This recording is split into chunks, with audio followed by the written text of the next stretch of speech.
And while we're on the topic of Nusachim, we expanded it to speak not only the different wordings of the prayers, but also the different Eidot, the different communities, and how everybody should be keeping their traditions.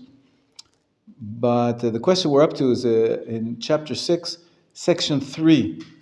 It's page 83 if you have the book. In what cases is one permitted to change his nusach?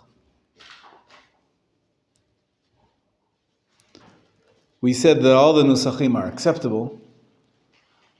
All of them have something very special about them. And that's why we're not quick to erase them or to say we should all daven with one nusach. There was Rav Goren, who was the chief rabbi of Israel and the chief rabbi of the IDF for many, many years. He created a siddur for the soldiers, and he tried to create nusach achid, uniform. Let's make one for everybody, because it's one army, it's one country, just like we all speak Hebrew. And we all take upon ourselves the Sephardic pronunciation because we want to be able to get along. We want to be able to talk to each other. So we should also have one nusach. It didn't succeed.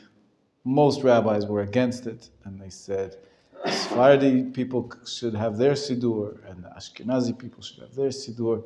And how can we erase the differences, these beautiful, beautiful customs in each community? Maybe one day when Sanhedrin comes, when there is a uniform authority, then we'll be able to do that.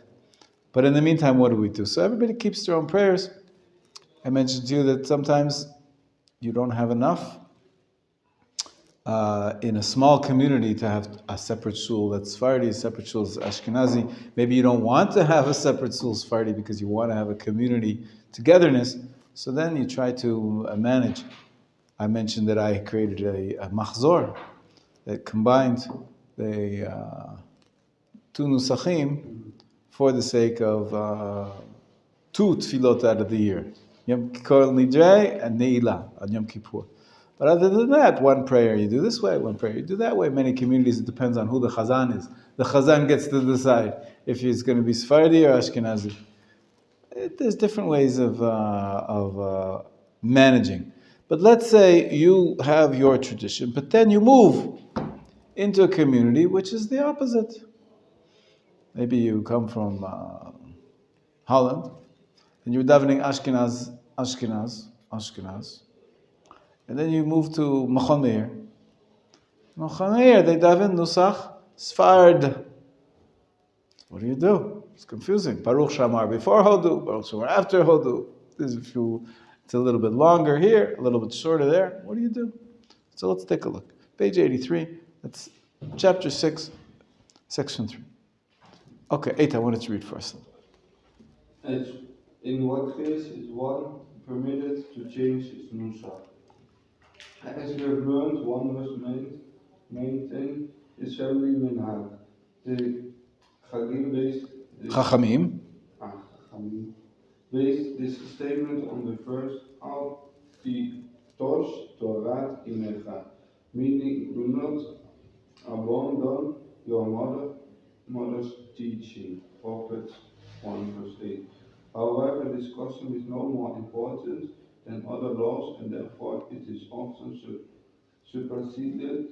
For example, when a person knows for certain that he will have less kavanah praying in a synagogue, that conducts service in his family's nusach, than in a synagogue in which the service are conducted in a different nusach. He should choose the one in which he can concentrate better, for kavanah is the essence of prayer. However, in the case of uncertainty, it is preferable to pray in his family's nusach, because in the long term, chances are that he will have more kavanah praying as his family does. Sometimes when a person is young, he does not probably value his connection to his family's nusach. True, as time passes, he discovers a deep attachment to it an Ashkenaz who wants to pray according to the Amish writings, and for that purpose wishes to switch to Nusach Sfard Hasidim. It's permitted to do so. There were some prominent individuals from Ashkenaz who did this. Among them, the Katan Sofer rabbis Rabbi Nathan Adler and Rabbi Pinchas, the author of the Haflaha.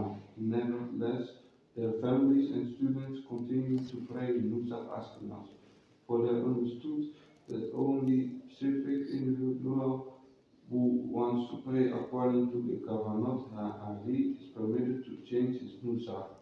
But it is not proper for someone who does not pray with those Kavanot to do so.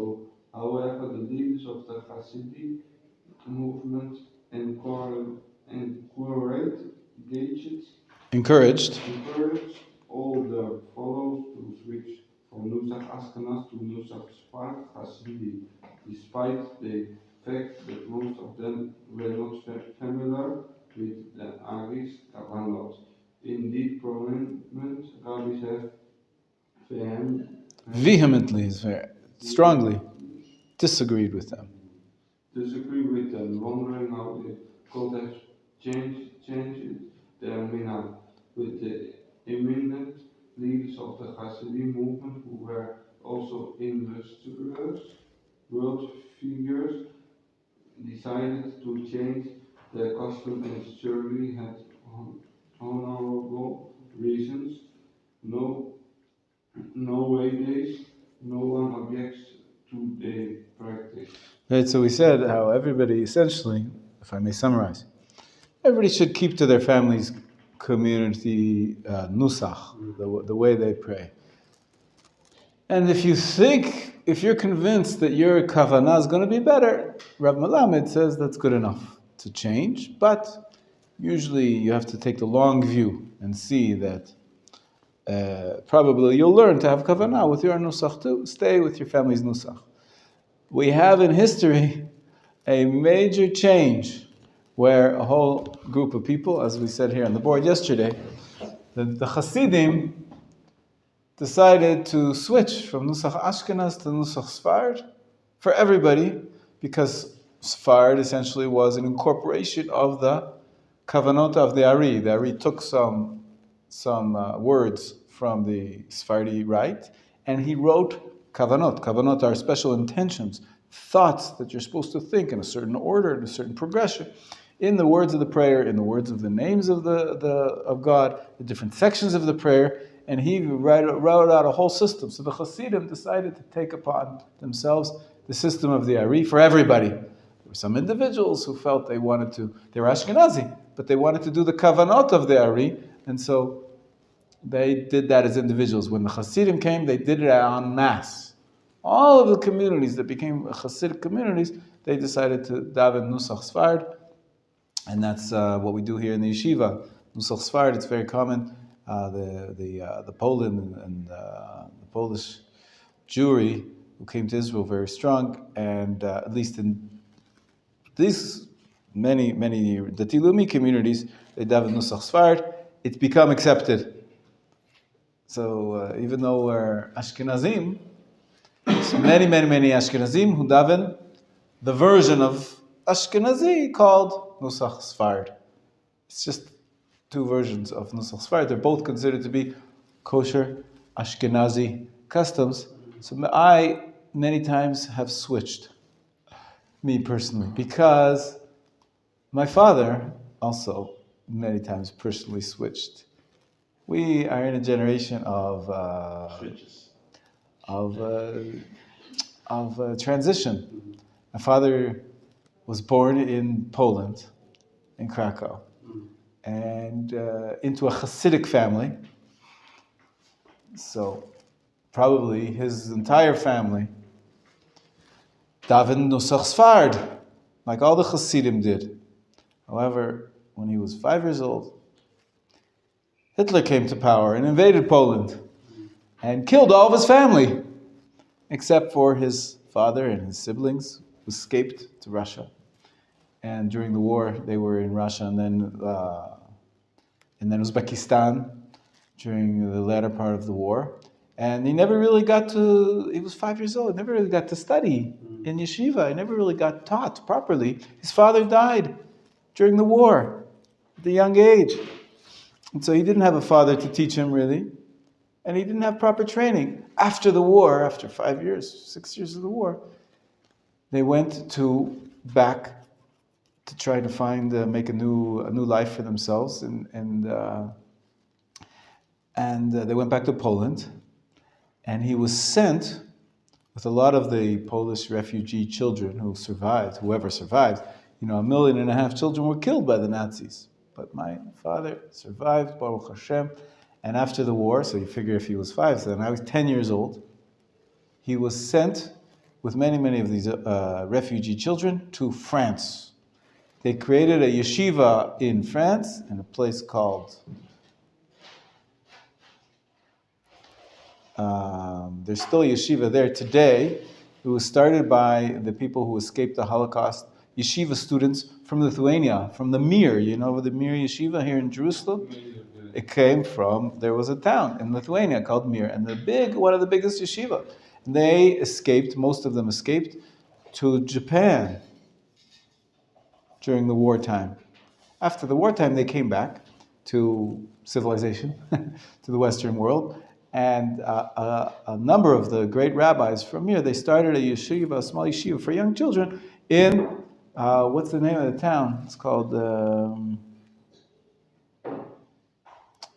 it's escaping me the second, but it's in France, a small town.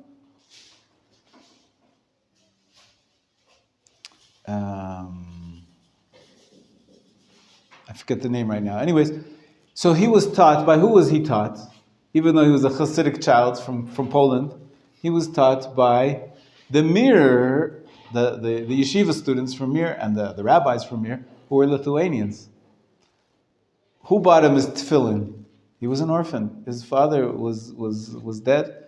The yeshiva bought him the tefillin. The people in the yeshiva. And what did they buy him? And what did they teach him? Nusach Ashkenaz. That's what they do.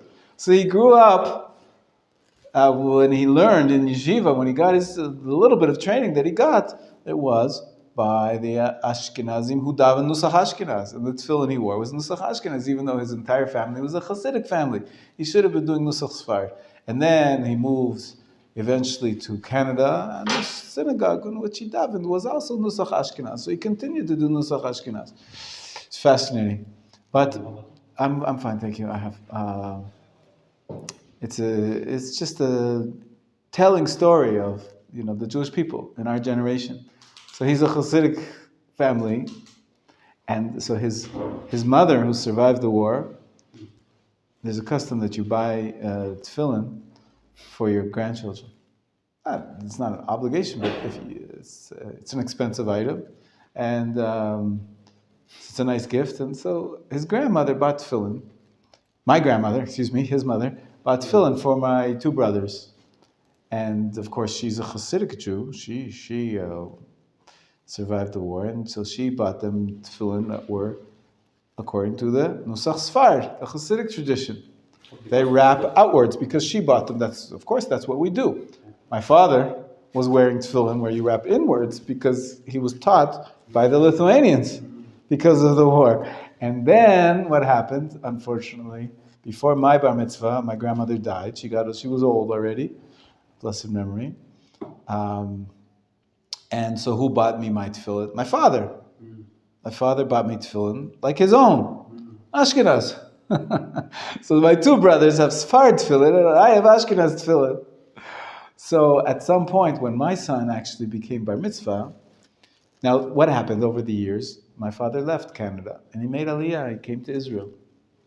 And in Israel, the synagogues in which he davened, like I said, in many synagogues in the Dati Leumi world, daven Nusach Sfard. So my father didn't want to be different. He doesn't, he knows the history. So he went back, essentially, to his family traditions of davening Nusach Sfard. His tefillin were still Ashkenaz, but the prayer book that he used was Nusach Sfard. And me too. when I made Aliyah to Israel, I went to yeshiva. They daven Nusach Sfard. The communities daven Nusach Sfard. And I know that originally my family was from Hasidim. So I took on myself, I switched from Nusach Ashkenaz. I grew up in Canada. I was davening Nusach Ashkenaz as a child for many, many years. But once I came to Israel, essentially, and to yeshiva, I switched to Nusach Sfard. So I have at home still some Nusach Ashkenaz, some Nusach Sfard. And then when I became a rabbi, I was a rabbi of a mixed community, and I learned all of Nusach Sfaradi. So I have some Nusach. Which community? Yishuv Alon it's called. A settlement called Alon. Alon. In Israel, yeah. Alon, not Shvut. Alon, without the Shvut. It's a different community. You may not have heard of it. Anyways, so we're in a generation of transition. That's what I'm trying to describe to you here. In any case, why are you allowed to switch? Are you allowed to switch? So my father switched because it was convenient. Ashkenaz to Sfard, Sfard to Ashkenaz. He had no choice, really. I'm the one who had the choice. But I went back to, essentially, not my father's custom, but my grandfather's custom. And actually now my father also switched and went back to Nusach Sfard, just for convenience sake. And so now the question became, what happened with my tefillin? So the answer is, when my son became bar mitzvah, so I bought him tefillin. My father had passed away already. And I had to choose. The truth is, Gila's, my wife's father, bought the tefillin, but I had to choose what kind. What am I going to teach him? So at that point, I decided, for his sake and for my sake, if we live in a community that's all davening Nusach Sfard, and our family tradition really is Nusach Sfard, this whole Ashkenaz thing was because of Hitler. So why should I, continue doing what Hitler forced my father to do? It's not his fault. And so I bought my son Sfard, tefillin, and so he wraps out. I said, well, how am I going to teach him what to do if I'm wrapping in and he's wrapping out? So I had my straps switched, and I changed. I was, 40 years old, whatever it was, 40 years old, almost. But I learned to wrap tefillin, my davening was already Nusach Sfard, like I told you, I switched that from Ashkenaz to Sfard.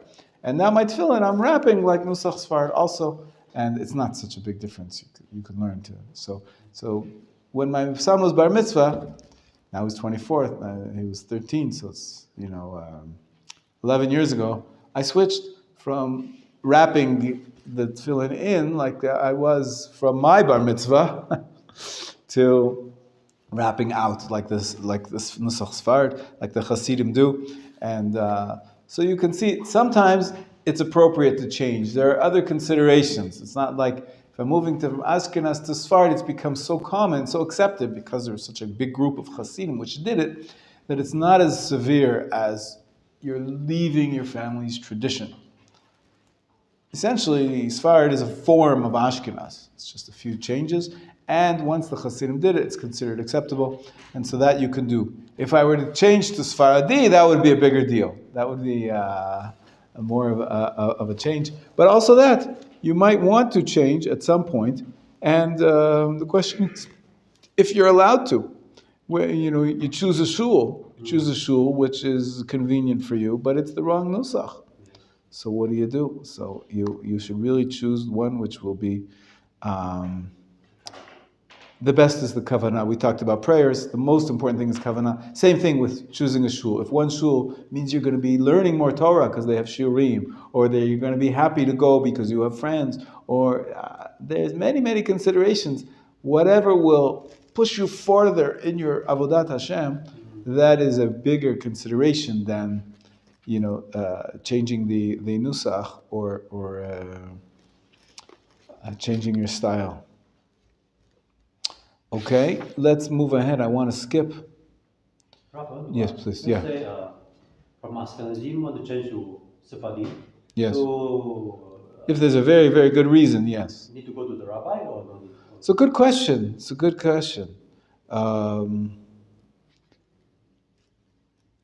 There is sometimes there's a concept that if you do a certain practice for 3 times, a good practice, then it's considered to be like you made a neder. A neder is an oath or a vow. And you vowed to do something a certain way. You have to keep your vow.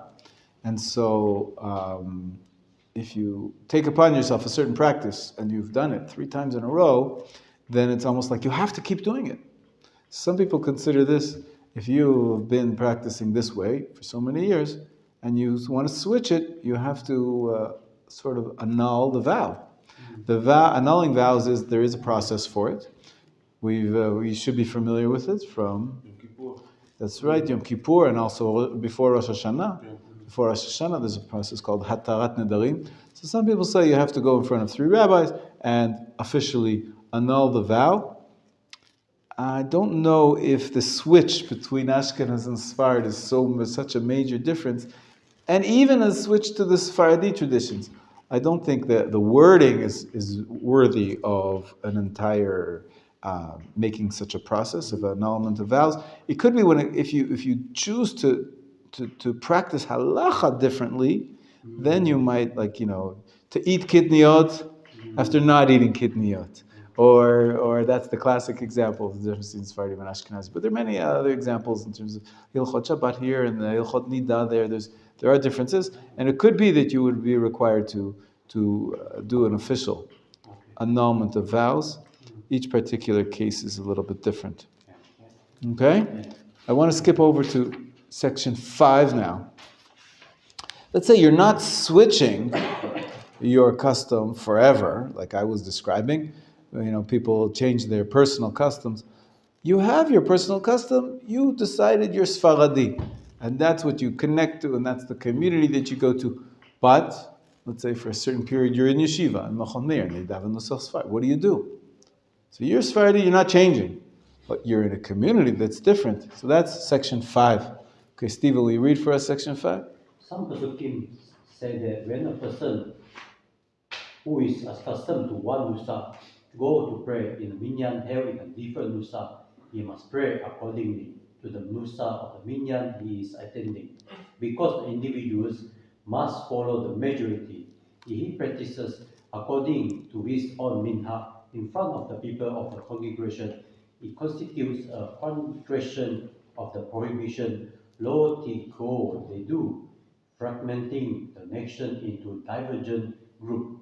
This prohibition is allowed having one court of law at din, with some judges who rule according to the method of Bet Shammai and others who rule according to Bet Hillel, so that the Torah will not be divided into 2 seemingly different Torah. In Yevamot 14a, according to the Rif and the Rosh. Hence, the people of one synagogue should not pray in 2 different Nusakim. Furthermore, the Kakamim teach Pesakim 50b that a person must not stray from the custom of a place so as not to generate dispute. In Be'at HaShukam 3:14. So it's actually quite a problem. If everybody else is standing because they're up to Baruch Shamar, and you're sitting because according to your Sidur, you're up to Hodu and you can sit. Baruch Shamar, the custom is to stand. The Hodu, the custom is to sit. So I think they're fixing something. It's not serious. So then it's a problem because it's called lo titgodedu. You're not supposed to cause a division, different groups. Yeah, very good. So can you keep davening your own nusach when you're in a shul which is davening the other nusach? It's quite problematic. The answer is you can do it carefully. Let's continue to read the details. Michael Aryeh. According to most poskim,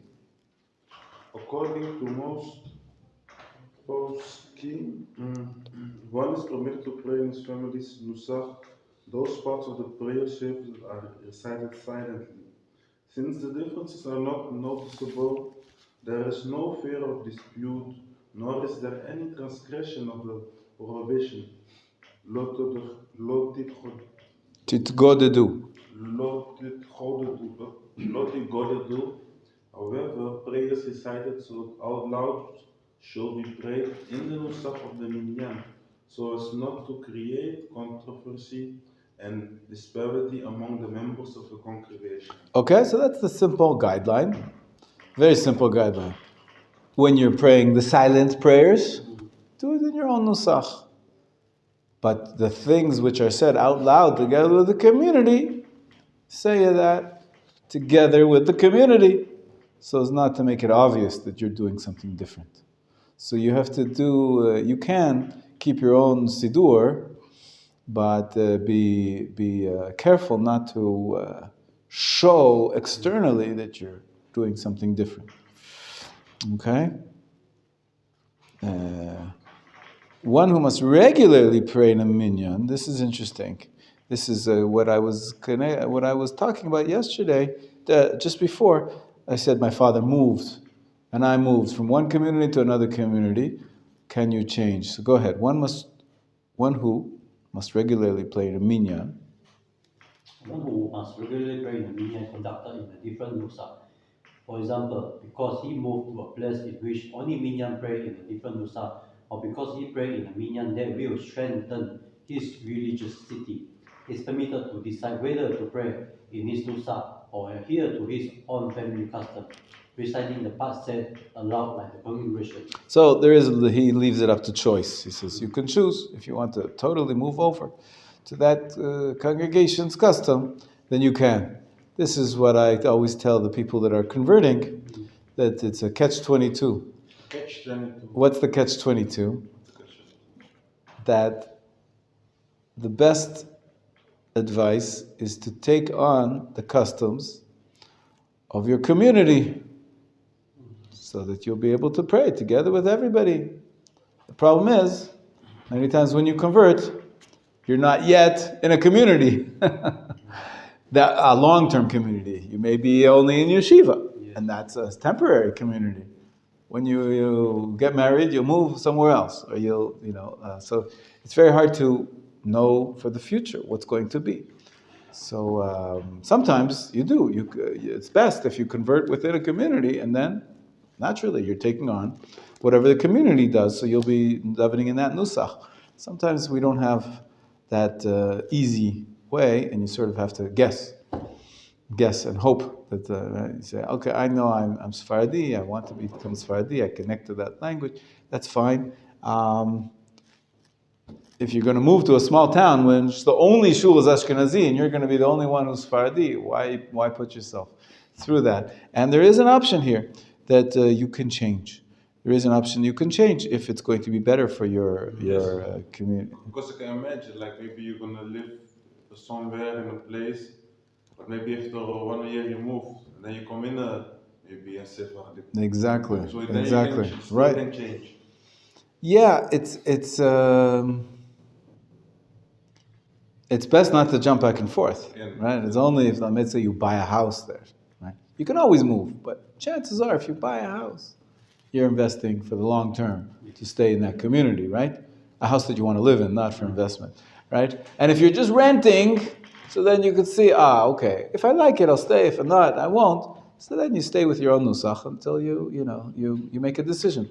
But sometimes it's hard to know. In general, you keep your family customs until you're really somewhere for long term. Then you have a choice. You could say, continue your family custom in the silent, in the private parts of the prayer. Only in public do you go ahead with the synagogue. Okay, let's continue. Yes. What do you mean by in the community? How do we know we are in the community? Good question. What is a community? Shalom, shalom. How are you? Okay? Took care of business. I saw you earlier, but you were busy. Okay. So, there's a lot of discussion about this, even in the context of Gior. Community is very, very important, right? Especially for thousands of years, Jewish people didn't have a country. And so we have, of course, every individual, and then there's a larger circle of your family, And then there's something called the community, which is, a few families that live in the same area. And especially if you're Orthodox, we can't drive on Shabbat, so you have to live with close proximity to the synagogue. And so naturally we have small neighborhoods of Jews who flock together, who seem to tend to go together. And there are laws where there are rules that if you're a member of this community, you have to pay certain taxes. You have to make sure, as a group, there's religious life as a group. It's called community, kehila. So it's the next circle. It's the next sort of grouping that we have: individual, family, community. Now, as I said, for thousands of years, we didn't have anything larger. Country, right? An entire region. Very rarely, because the Jewish people were always moving around from place to place. But now that we have a state of Israel, things might be a little bit more complicated. But for many, many years, thousands of years, the community structure is what helped Jews survive. Many times the non-Jewish government would look at the Jewish community as a whole and take taxes from them, demand taxes, punish them all collectively. So the collective of the Jewish people was many times defined by the community. And not only in a negative way, but also positively. So when somebody gets sick in your family, obviously, you try to take care of them, but there's no doctor in your family. But there's a doctor in the community, right? So the community is like an expanded family in many ways.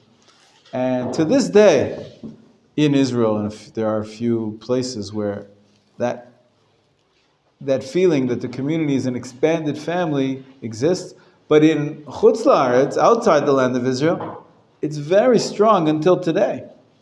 It's called, in America, many people who don't go to shul every day, because they're not so observant, but they pay membership. We said before that, right? Yeah, every synagogue needs some funds, but the concept of being a member of a community is something which gives you identity, gives you belonging, and many times you need the help. You'll help people in your own community more so than you'll help somebody that's not in your community. So it's like another sort of Jewish structure: the Jewish family, the Jewish, and then the Jewish community. But understand from someone who lives in Kiryat Moshe, you say this also like communities. In some ways. So in Israel, what we have is it's a little bit strange. In many places, you have that same feeling. It's usually around the synagogue, or a group of families get together. They made a kashul, and they have a rabbi in their local neighborhood, and they actually have, when someone has a bar mitzvah, they invite the entire community, not just your family and not just your friends. But it's a community structure. It's a very beautiful thing. But there is also a phenomenon in Israel, more so, that the shul is only a place to daven. Like here, you have in the community, you have in the neighborhood here, you have 10 shuls. So I'll go to Mincha here, I'll go to Shachrit there, I'll go on Shabbat to here, and I'll go to Shabbat there. Nobody knows who you are. Because you didn't create a sense of community where you join in smachot and you invite people and you have maybe a party, a celebration for the entire community. It's very common in Israel. Unfortunately, it's not so good that there's less and less communities. Even if there are shuls, the shul is just a place to daven and you go home.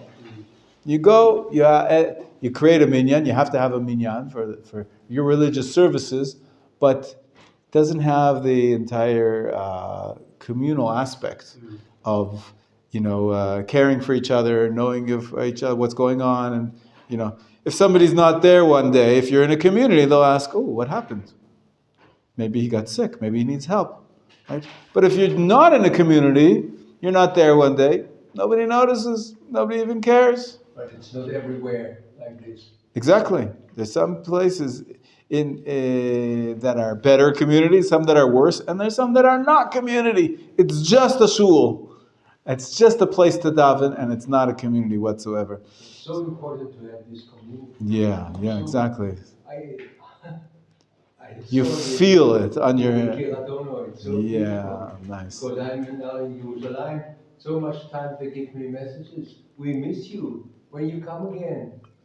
And when Beautiful. we had this, And they're not your family, it's your community. Right. And when we had this fire, everyone is coming to you. Can I help you? Tonight you need to be with us to Very have nice. dinner. And Exactly. so beautiful. It's a great example. It's a great example. I'll tell you one other example where this idea of having a community is so important. And it's become a big issue. And that is the issue of conversion. Mm-hmm. If you want to convert in Israel, I'm talking about, and around the world, really. A convert by very nature doesn't have a family that's Jewish. And so how is he going to learn how to be Jewish? So the expanded family is a community. You go to the community, you understand how to celebrate Pesach, what's going on. You have a rabbi, you know what's the next Jewish holiday, Purim, and you have maybe a party together with the members of the community. Members of the community will invite you over for a meal. You'll see what Jewish life is from learning by being in a community. And so, everybody who converts really must have spent time in a Jewish community. If you're by yourself in some island with no other Jews, you can study all the books you want.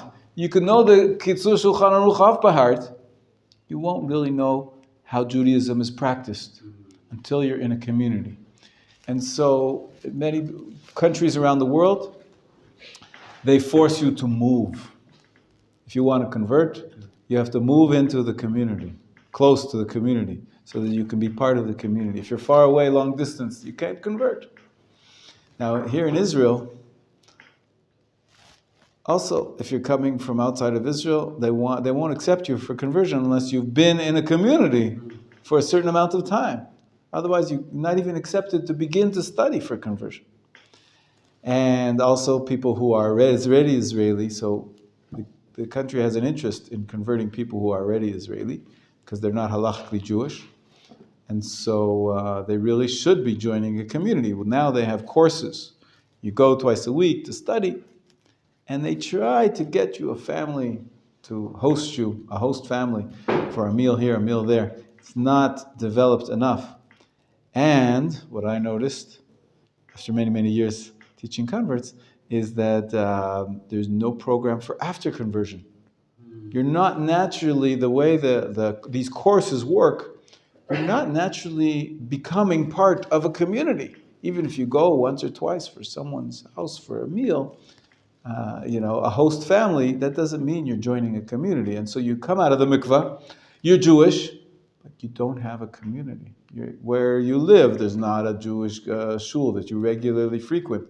And so many times that hurts your Jewish practice, because it's the next, and you don't have a Jewish family, so you really should have a Jewish community. So the organization I founded, Ohev Ger, one of the things we do is to try to find people communities.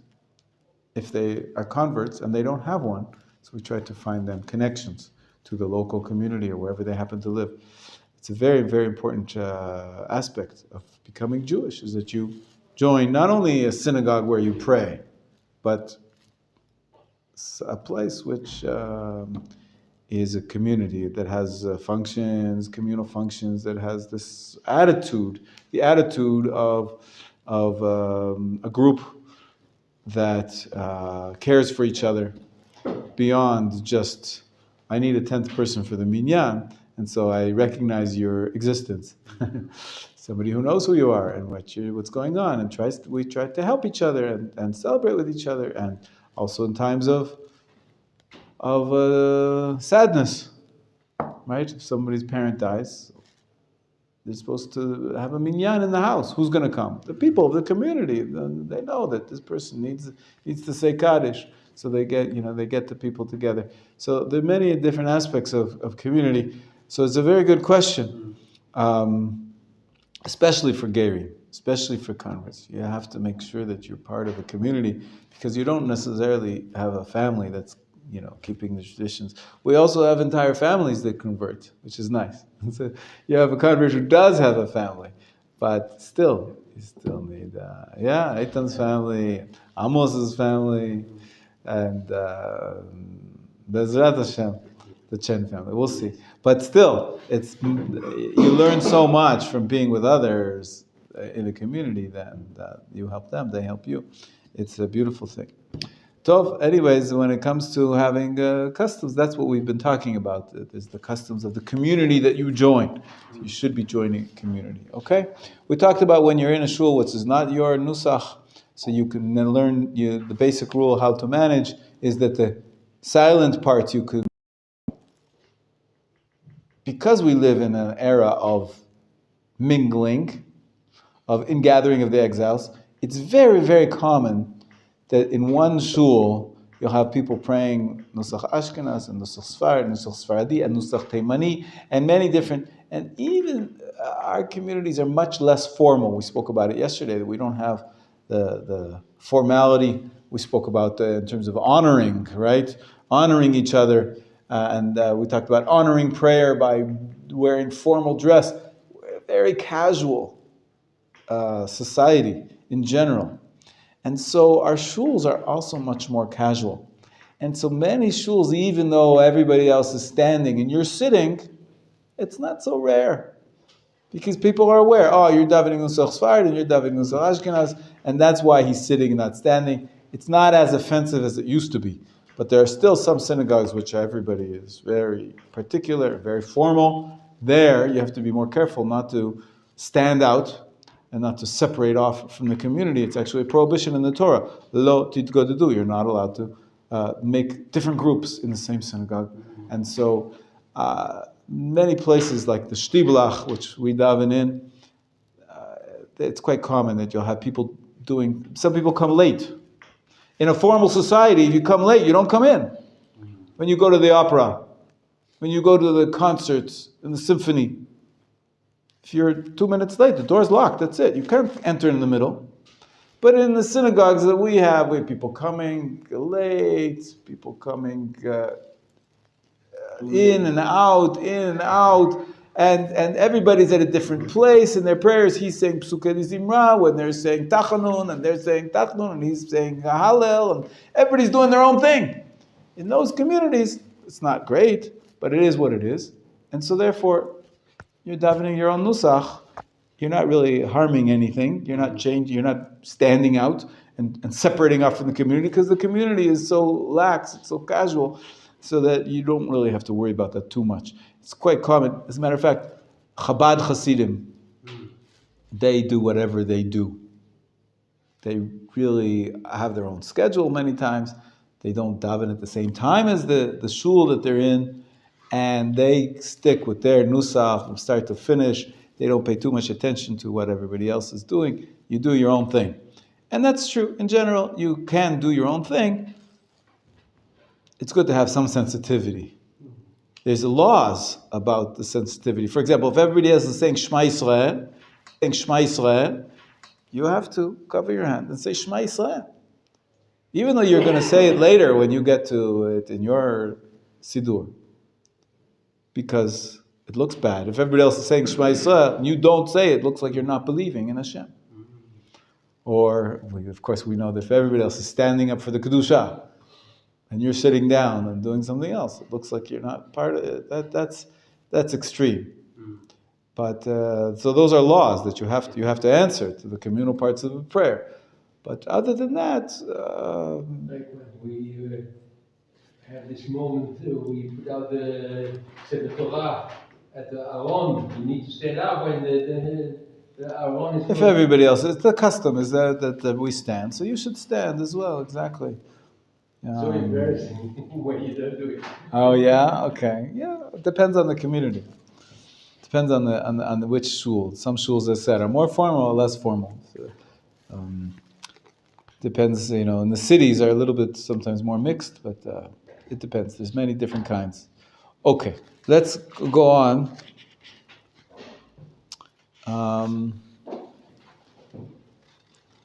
Rav Melamed talks a little bit about the big picture, preserving the customs versus,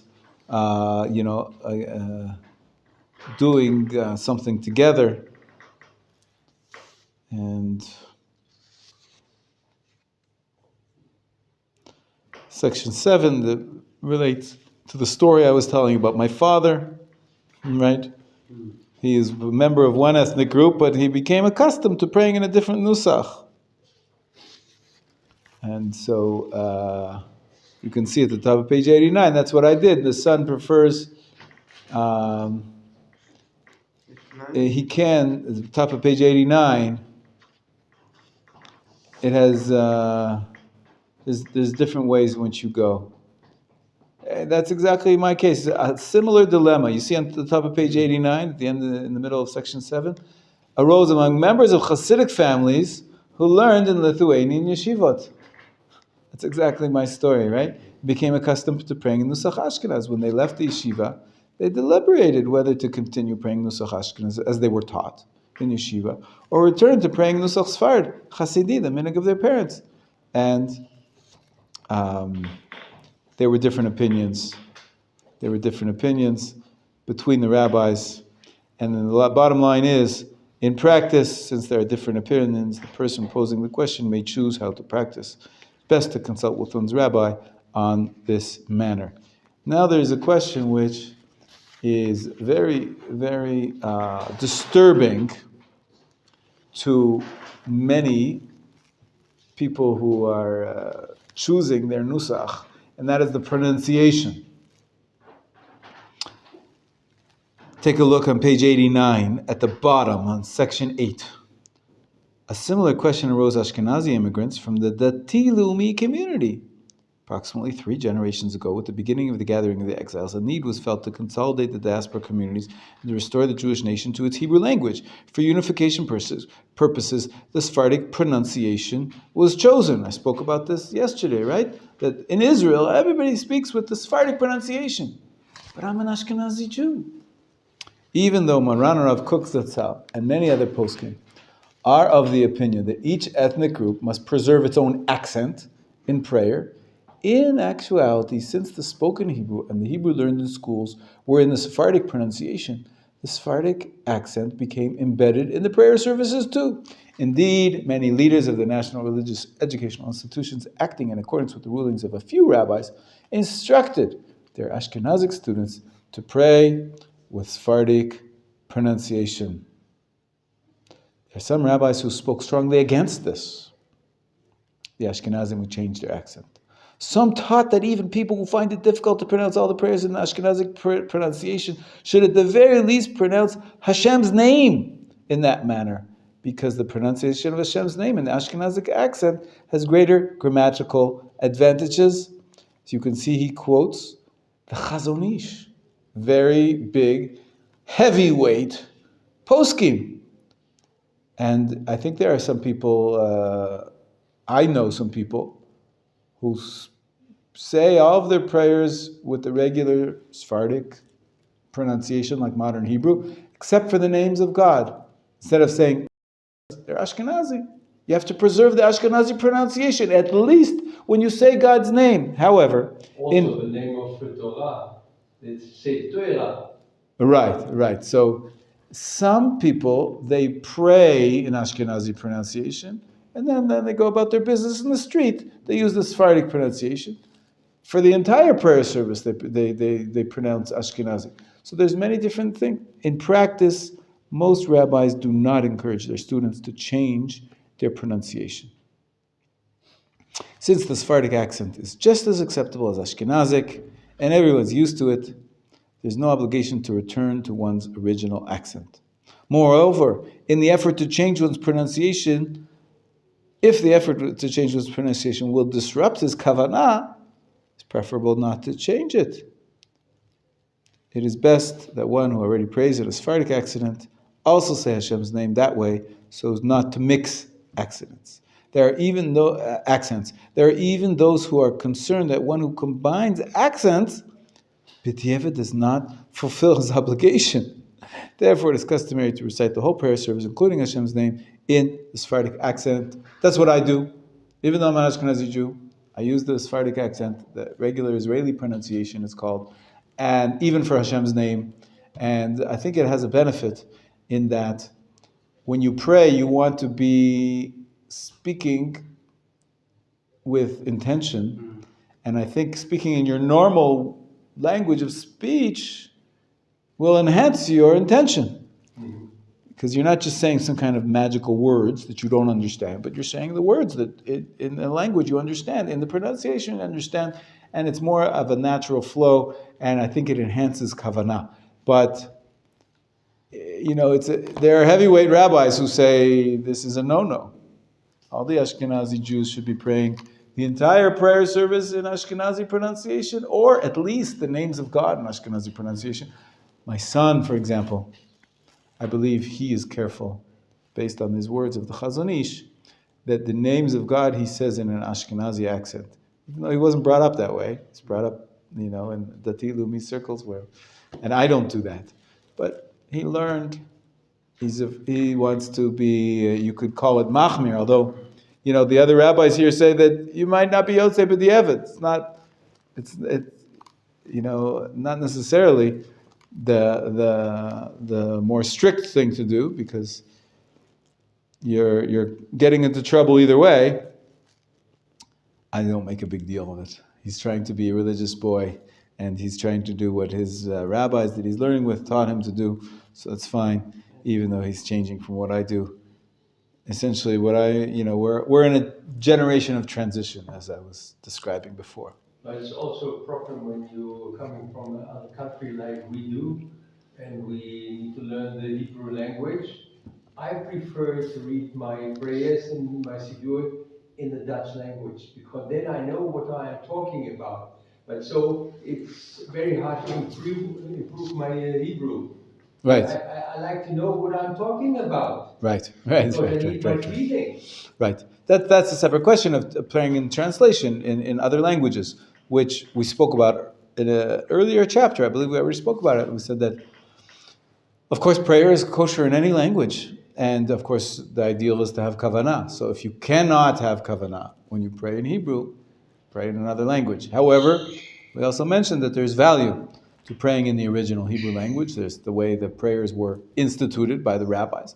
And so we have to mix between enhancing our kavanah and training ourselves to learn Hebrew, not only for the sake of work and for the sake of being in a Hebrew-speaking society, but also for the sake of praying in the originally instituted language that the prayers. So we're training ourselves slowly but surely to read more and more in Hebrew with kavanah, but at the same time knowing that you can't only pray saying the words without thinking about them, and so a mix is appropriate sometimes. Maybe you'll train yourself to say the Shema, for example, 3 paragraphs, 1 paragraph, 2 paragraphs, 3 paragraphs, and the rest you say very good, and the rest you say in Dutch or in Swahili, whatever it is, right? Also, the Amidah, that's the next section that maybe you should work on. Saying the Amidah in the original Hebrew. These are the words instituted by Anshe Stagdala in the Second Temple time. We're going back to more than 2,500 years. So, of course, these are very special words. Many of them were prophets, the members of the Great Assembly, and so the words are very precious. And so you should be learning, slowly but surely, learning how to recite the Hebrew prayers. I had a situation here, a fellow, it's rare, but it does happen. He was a good guy, he wanted to convert, and he was learning here in Machon Meir. And he was learning halakha, and he was learning the prayers, and he was learning Hebrew, and he even had me give him guidance on the pronunciation of the Shmona Esrei, He just wanted to do it right. And he was quite in an advanced state.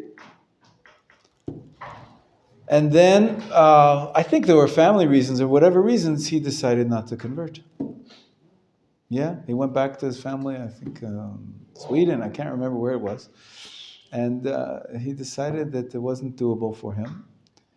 And he knew how to say the entire Amidah very well. Not off by heart, but he knew how to read it properly, and he was training himself.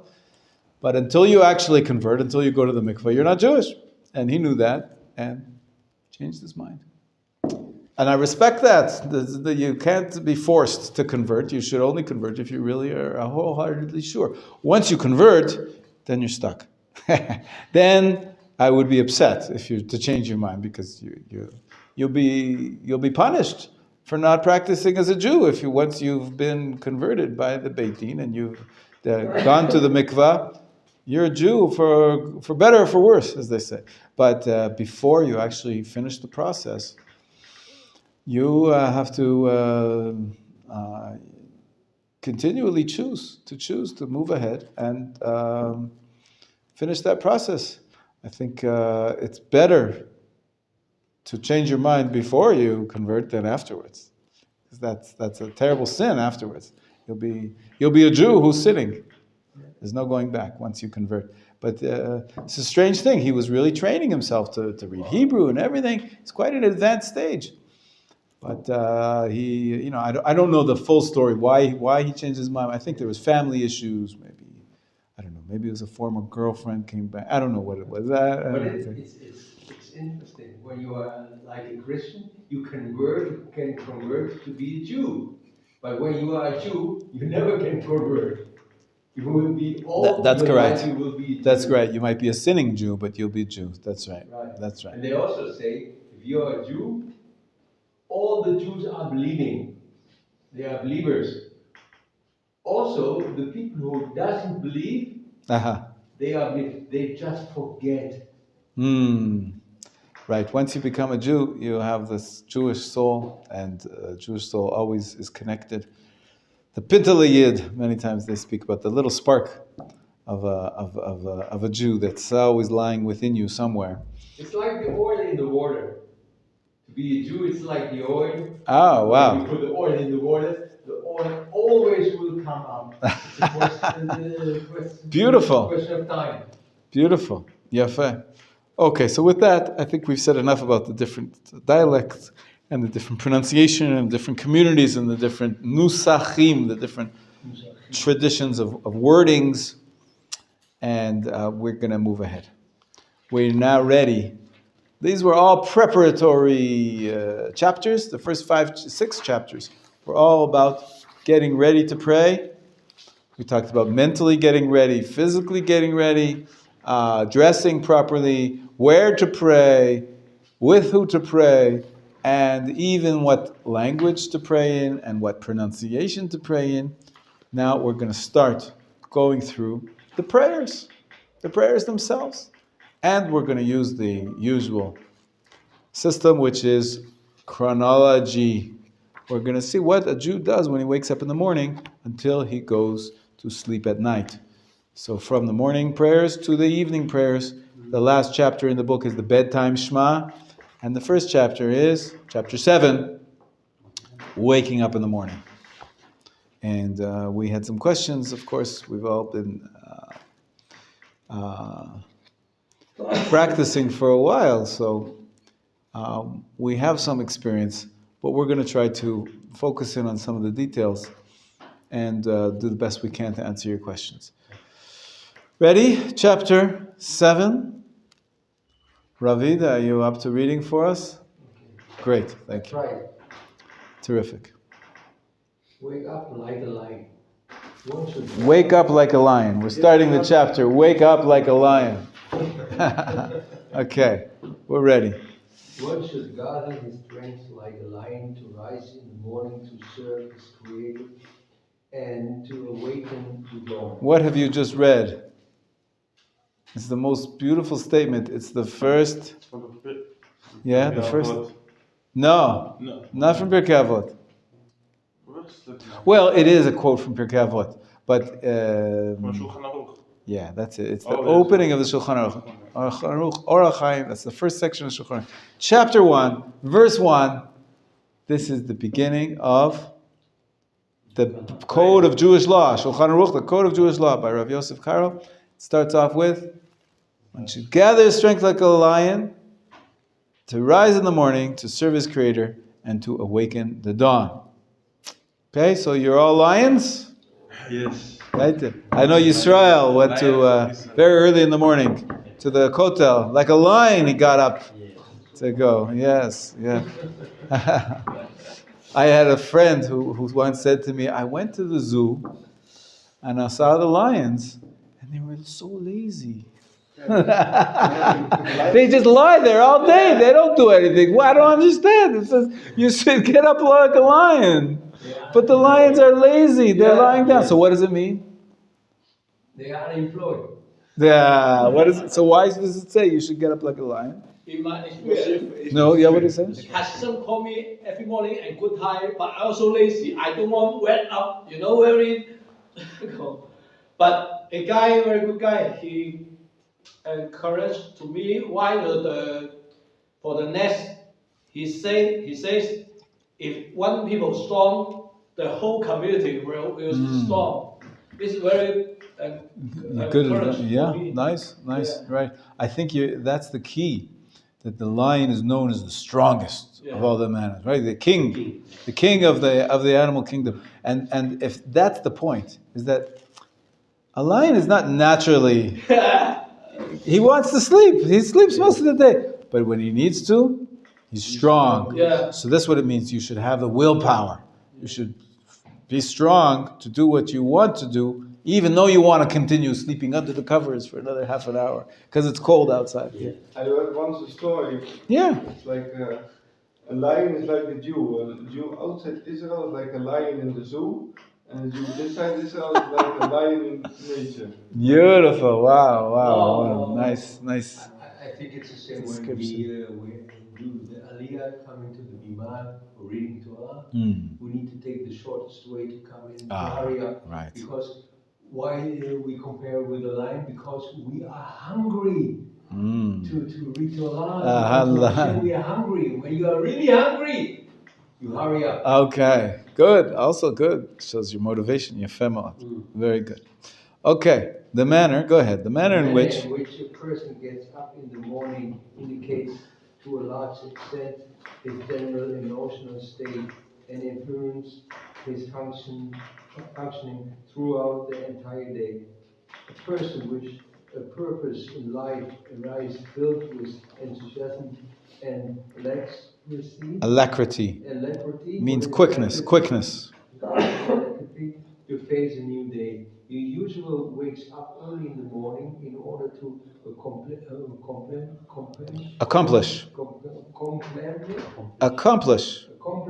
to do more throughout the day. However, a person who has lost his values and sense of purpose lacks meaning in his life and the reason to get up in the morning. Instead, he feels fatigued. It's like French. Yes, that's right. It's tired. Fatigued and distressed in the morning. Only when left with no choice does the finally wake up, late and sluggish, to another dull and despondent day. Nevertheless, if he were to bluster his face and arise eagerly, vitality and joy would ignite his spirit, and he would be able to start the day Invigorated means you have energy.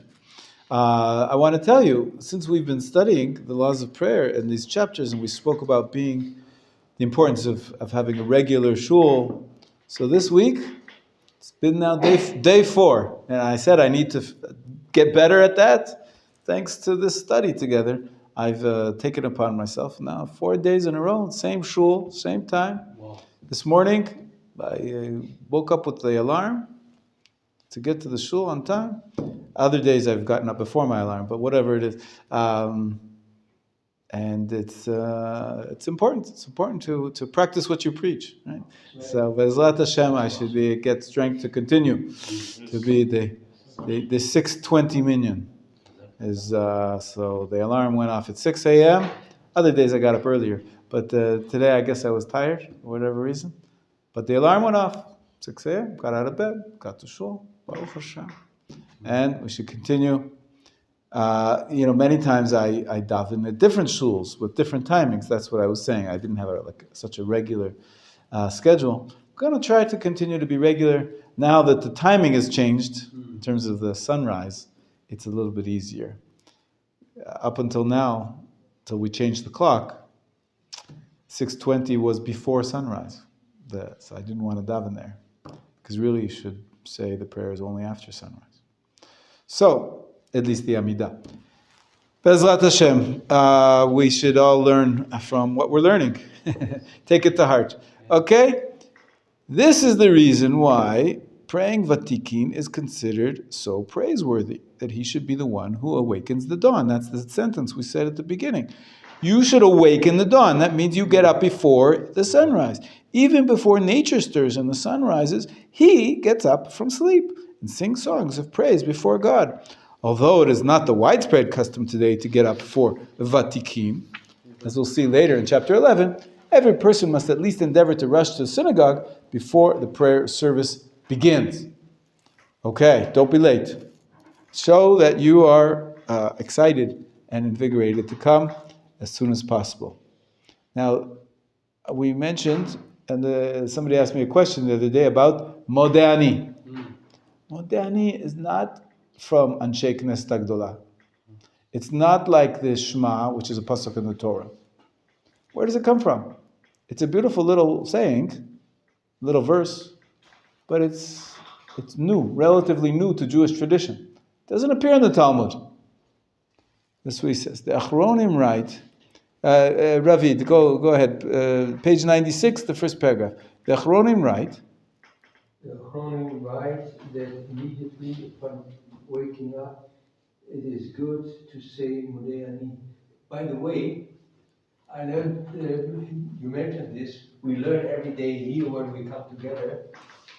Now, in the evening when I'm going to sleep, I put my kippah next to the table, which I have on my bed. Yes. Because when I wanted to wake up and to say the Modeh Ani, we say we need to have our kippah. I said I wasn't sure. I said we have to check. So now I put it next to my bed. Okay, all right. And when I wake up, I take it and right. I say the Modeh Ani. Okay, yeah. Okay, let's continue. I gratefully thank you, living and eternal King, for you have returned my soul with compassion. Abundant is your faithfulness. Faith gives purpose to life. If HaKadosh Baruch Hu chose to grant someone life, it means that his existence has great value. Inspired by that conviction, one can arise in the morning with enthusiasm and strength. The Chachamim state that one must wake up like a lion because a lion symbolizes someone who loves himself, comprehends his self-worth, and can use that insight to courageously cope with all the obstacles standing in his way. Okay, so courage. Courage is the main trait, Courage. I think, that we're looking at the lion. It's an interesting phrase. I thank you for bringing me back my soul. With great compassion, you gave me back my soul. Rabbi Monatecha, the last two words. Rabbi Monatecha. It's a strange phrase. Why? Because really, if you're stating your faith, you should say, Rabba emunati. My faith is strong. What does it say? Rabba emunatecha. What does that mean? Your faith. Not emunati is mine. Emunatecha is yours. What does that mean? You're saying to God that your faith is great? God has faith? Yes. God has faith in you. That's right. Wow, what a beautiful thing to think of in the morning. Hashem gave me this day, He gave me another day to live, because He is in faith in me. He wants me to do good things. He wants me to live for His purposes. So every day you get a shot in the arm. You get a boost of faith from Hashem. Rabbi Monatecha. How great is your faithfulness to us. The trust Hashem has to us is so big. This is why He gives us the life every morning. Exactly. Yafeh. It's a beautiful prayer. But as I said, he quotes it only from the Achronim, who mentioned this idea of Modani. Prayer doesn't appear. It's a good question. What's the earliest that this prayer appears in the Siddur? It's actually quite late. Right, when I say quite late, again, we're looking at our periods of Jewish history, right? Yeah. Foundations, first temple, second temple, Sages. the sages, and then Gaonim, Rishonim, and Achronim, right? Achronim is the last period. Right? That's the first time we find mention of the Modani. It doesn't appear in the Rishonim, not in the period of the Gaonim. It's not in the Talmud. The Talmud is the period of the sages, right? The Mishnah and the Talmud, nothing. It doesn't say Modani anywhere, as far as I know. Right? For the first time Modani? That's a good question. I don't know. In the Achronim period, it's the first time we find this beautiful sentence, which everybody does. Everybody knows it's the first words when you wake up. It's a relatively recent custom to say. I have to look it up. You could also Google it. Look it up. What's the earliest source of Modani? For Modani, it's such a beautiful prayer. It's nice. It's a nice custom, but and the poskim discuss it because you're saying a prayer before you wash your hands and all that, but it doesn't have the name of God. So we talked about it. We're going to continue. Dressing modestly. When a person gets dressed, even when he is alone in his house, it is proper that he act modestly. He should not say, I'm in the privacy of my own room, who can see me? Hashem's greatness fills the whole world. Therefore, it is proper that one who sleeps without clothing, in the ancient world, I believe, most people slept without any clothing. They slept naked. And so therefore, when you get up, you should make sure not just to throw off the covers and get up and you'll be nude and then get dressed. Instead, he must partially dress under his blanket while still in bed so that his nakedness, erva, will remain covered when he rises. Similarly, when one needs to change his underwear, it is proper to do so under a blanket, or while he's wearing a long robe that covers his erva, he may change his underwear in the bathroom or shower room, for those places are intended for that purpose. Undressing there is not an affront to modesty. But your bedroom is a little bit in the middle, right? Your bedroom is a place where you get dressed, but it's also a place where you hang out and you do other things. And so it's best to be modest and not walk around naked unless, right? Obviously the shower room, the bathroom, the locker room, that's where people are undressed. Naturally, it's not considered to be immodest. But in a place where sometimes you are dressed, then you should change your clothes in a modest way, which means you cover up. Usually you have a blanket next to you, so you just don't stay undressed longer than you have to. At least for your private parts is what I'm talking about. Okay, it is an extra pious act, says Rabbi Melamed, to be cautious that every part of your body that one respectfully covers when in the company of family and close friends is covered when he is alone as well.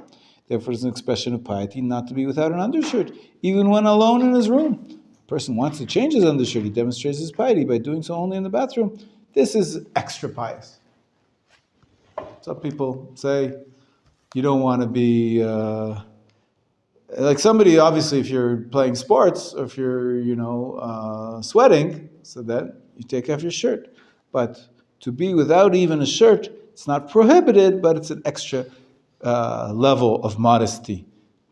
I think when you go on a tiyul, you might see some of even when you go into the water, most people, you're allowed to take off your shirt and you wear a swimming trunks, it's called, or a bathing suit, and you go into the water, it's fine. You'll see some rabbis, they'll wear a shirt in the water. Extra level of modesty. You don't have to, there's nothing wrong with it. you're doing the proper attire for bathing is a bathing suit. But if some people want to be extra modest, they'll wear a shirt, even in the water. Of course, it could be dangerous. You have to be careful not to. For swimming, you could drown if you have too much clothing. You don't want to be so modest that you'll hurt yourself or do something dangerous. But there's special, I think, what's it called, the dry fit, or there's special shirts that you wear for swimming, right? There's body suits and those kind of things. But anyways, you don't have to do that. That's for the. It's just explaining the extra pious people. I think the same clothes when you are going to surf. Right, that was kind of close, exactly.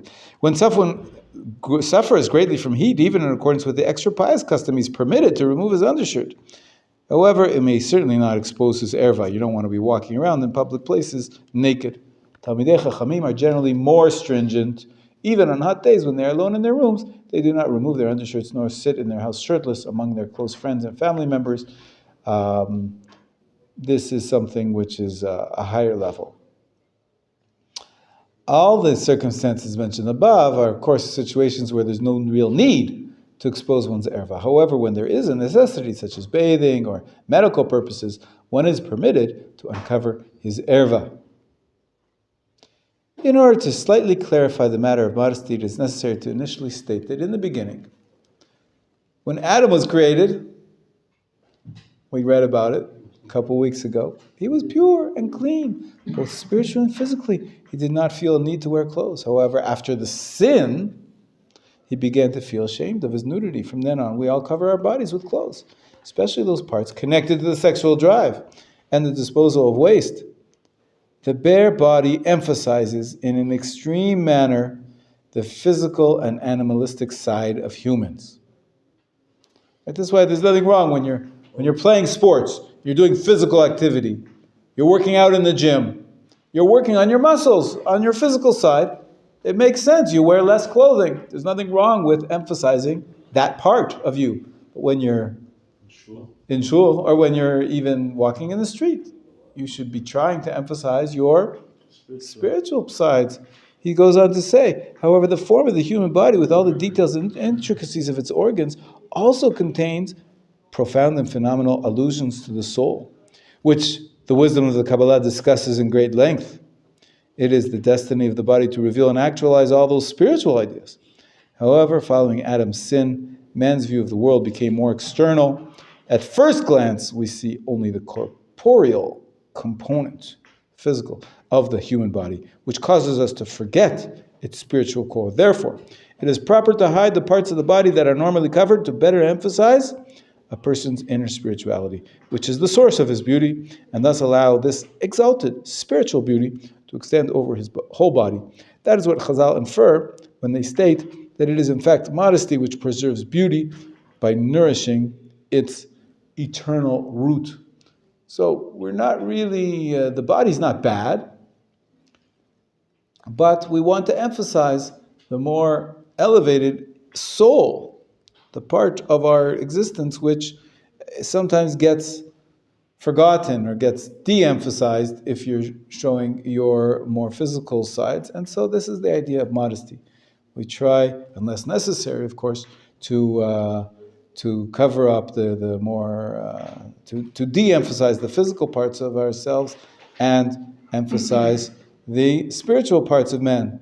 Of course, when you're involved, like I was saying before, when you're involved in physical activity, then it's inappropriate to wear clothing. It's showing that you don't have the proper respect of the body. For example, when you sleep with your wife, you must be naked.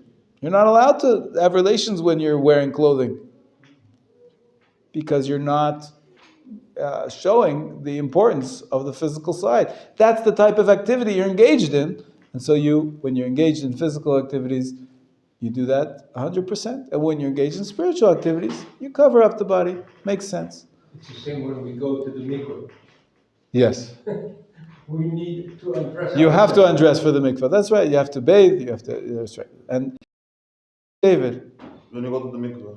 Yeah, he went to bathe. He went down to the river to bathe. And he said, the Talmud, of course, is 1,000 years after David, More, right? The Talmud to King David is First Temple time, about 1,000 years later. So it's not necessarily it's a midrash. It's a midrash. It's not necessarily the words of King David, but the midrash puts in the word into the mouth of King David, our very pious and holy leader, the following thought. He says he went down to bathe and he was feeling upset because he says, "Oh no, I don't have any mitzvah with me. I don't have my talit, I don't have my tzitzit, I don't have my tefillin, I don't have my book of Torah. I'm naked. I don't have any mitzvah." And he was feeling despondent and down. And then you know what cheered him up? He looked down. He saw the Brit Milah. He says, that's a mitzvah. I have a mitzvah with me every moment of my life. What a beautiful thought. That even when we're not actively engaged in mitzvot, even when we're bathing, we still have a soul, we still have a spiritual being that is expressed in the physical. And of course, a Jew has a Brit Milah, which is a permanent sign on our bodies to remember that we always are. We're not just animals. We are human beings, which are created in the image of God.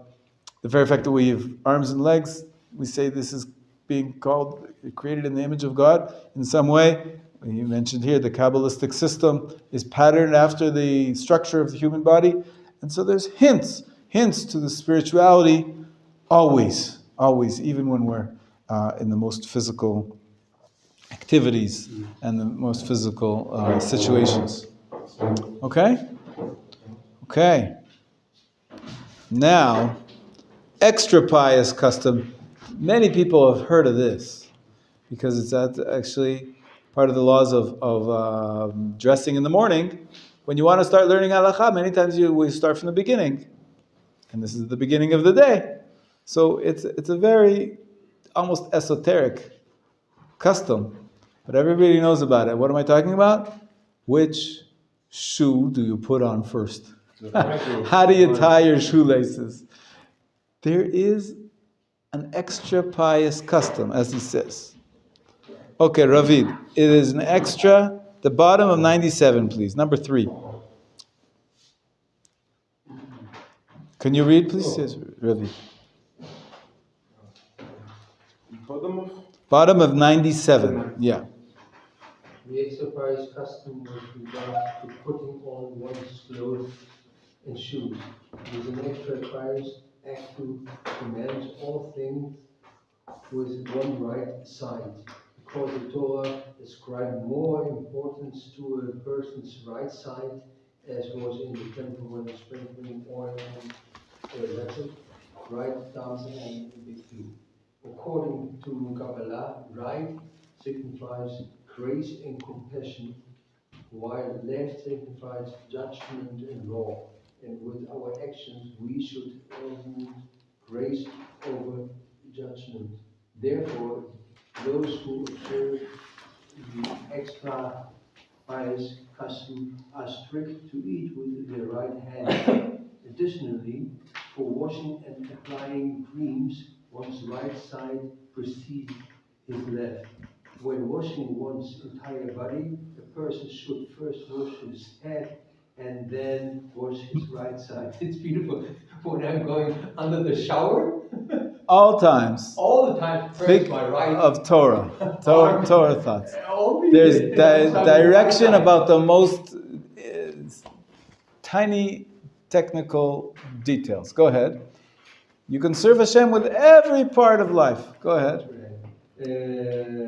When washing one's entire body, a person should first wash his head and then wash his right side. Also, when dressing, it is an extra pious act to begin with the right self. Sleeve, and do the same with pants and socks. When removing one's clothes, one should start with the left side, right? Concerning shoes, the law is more... So 1 second, before that, I want you to recognize that it's not an absolute law, okay? Sometimes I'm putting on my jacket and, I forget or whatever it is, someone hands it to me for that. I put on the left sleeve first before the right hand sleeve. Am I a sinner? No. Don't go crazy. I did this all my life. Yeah, with the left. With the left side. Left first. Wow. And I come to Israel, and my wife was there, and she said, it's not okay. You need to start with the right. And it's something new. Right. Don't feel good. Well, okay. You got used to it. Well, the point is, if possible, you think about it, and you're always thinking about Torah. Torah accompanies you, but it's an extra pious custom. It's not an obligation. You do nothing wrong if you, for some reason, you need to tie on the other shoe first or something. Tying is interesting. Tying shoes. Keep going. Concerning shoes, the law is more complex. On the one hand, one should begin with the right side. On the other hand, we learn from the commandment to tie tefillin on one's left arm that for all matters involving tying, one is to start with the left side. Therefore, one first puts on his right and then left shoe without tying them. And when tying the laces, he starts with the left and then ties the right. Okay, right, left, right. Right? Yeah. A person who is left-handed starts with his right side, both for putting on his shoes and tying the laces. The objective of this halakha is to ensure that every deed we do, even such Mundane, yeah. act, what is mundane? Regular, daily, regular. As putting on our shoes is done as precisely as possible. For many people put on their shoes every day, so why not learn to do it in the most perfect way? Certainly, one who Accidentally